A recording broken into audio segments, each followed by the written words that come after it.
হুমায়ুন আহমেদের মিসির আলী কিংবা শরদিন্দুর ব্যোমকেশ বক্সীর গল্পে আমরা কত শত রহস্যের মুখোমুখি হয়েছি।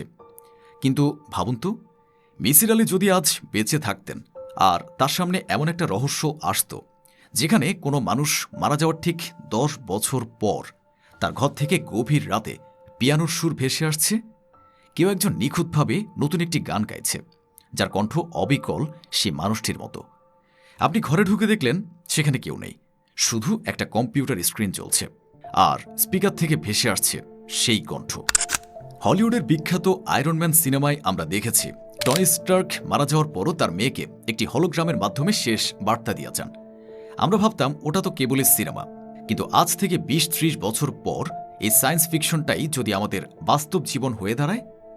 আপনি হয়তো আপনার দাদুকে কখনো দেখেননি, কিন্তু হুট করে একদিন আপনার ফোনে একটা টেক্সট এলো, কেমন আছো দাদু ভাই, আজ ঠিকঠাক পড়াশোনা করেছ তো?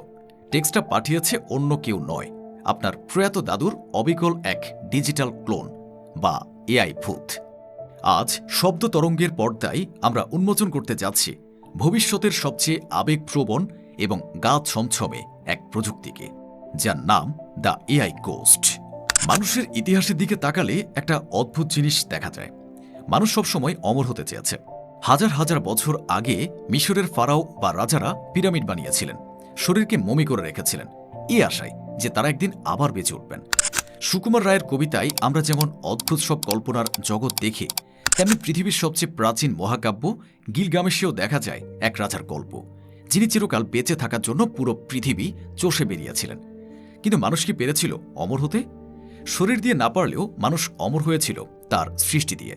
রবীন্দ্রনাথ ঠাকুর আজ থেকে প্রায় 100 বছর আগে মারা গেছেন, কিন্তু আজও যখন আমরা বর্ষার দিনে গাই এমন দিনে তারে বলা যায়, তখন রবীন্দ্রনাথ আমাদের অনুভবে বেঁচে ওঠেন। কিন্তু ভবিষ্যৎ এআই আমাদের এই অমরত্বের সংজ্ঞাটাই বদলে দিচ্ছে।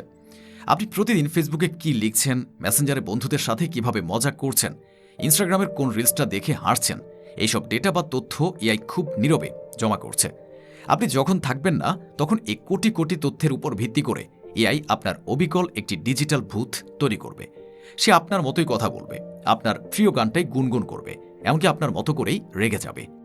তোমাদের মধ্যে যারা হ্যারি পটার পড়েছ বা দেখেছ তাদের নিশ্চয়ই মনে আছে সে জাদুকরী আয়নাটার কথা, যে আয়নার সামনে দাঁড়ালেই মানুষ তার মনের সবচেয়ে বড় ইচ্ছা বা হারিয়ে যাওয়া মানুষকে দেখতে পেত। হ্যারি ঘন্টার পর ঘন্টা সে আয়নার সামনে বসে থাকত তার মৃত বাবা মার দিকে তাকিয়ে। তখন অ্যালবাস ডাম্বেলডোর হ্যারিকে একটি দারুণ কথা বলেছিলেন, স্বপ্নের দুনিয়ায় হারিয়ে গিয়ে আসল জীবনকে ভুলে যাওয়া ঠিক নয় হ্যারি। ভবিষ্যতের এই এআই ঘোস্ট প্রযুক্তি আমাদের ঠিক হ্যারির মতোই এক স্মৃতির কারাগারে বন্দী করে ফেলবে। কোনো মা যদি তার হারিয়ে যাওয়া সন্তানকে এআই এর মাধ্যমে সারাক্ষণ স্ক্রিনে দেখতে পান, তার সাথে কথা বলতে পারেন, তবে কি সেই মা কখনো বাস্তব জীবনের দুঃখটা কাটিয়ে উঠতে পারবেন, নাকি তিনি চিরকালের জন্য এক কৃত্রিম মায়াজালে আটকা পড়ে যাবেন?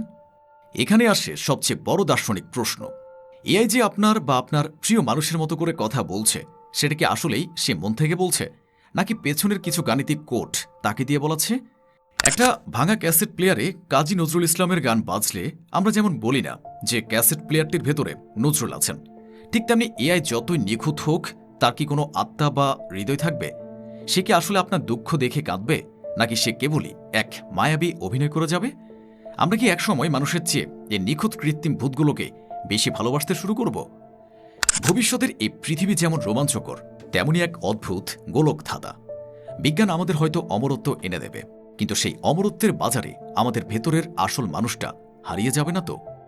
আজকের এই ডিজিটাল ভূত বা এআই ঘোস্টের কনসেপ্টটি তোমাদের কেমন লাগলো? তোমরা কি চাও মৃত্যুর পর তোমাদের একটা এআই সংস্করণ পৃথিবীতে থেকে যাক? কমেন্ট বক্সে বন্ধুদের সাথে শেয়ার করো তোমার ভাবনা। ভিডিওটি ভালো লাগলে লাইক দাও, আর সপ্তরঙ্গের এই মায়াবী ও রহস্যময় যাত্রায় আমাদের সাথে থাকতে চ্যানেলটি সাবস্ক্রাইব করে বেল আইকনটি ক্লিক করে রাখো। দেখা হবে আগামী পর্বে এআইয়ের আরেকটি নতুন এবং ইউনিক রহস্য নিয়ে।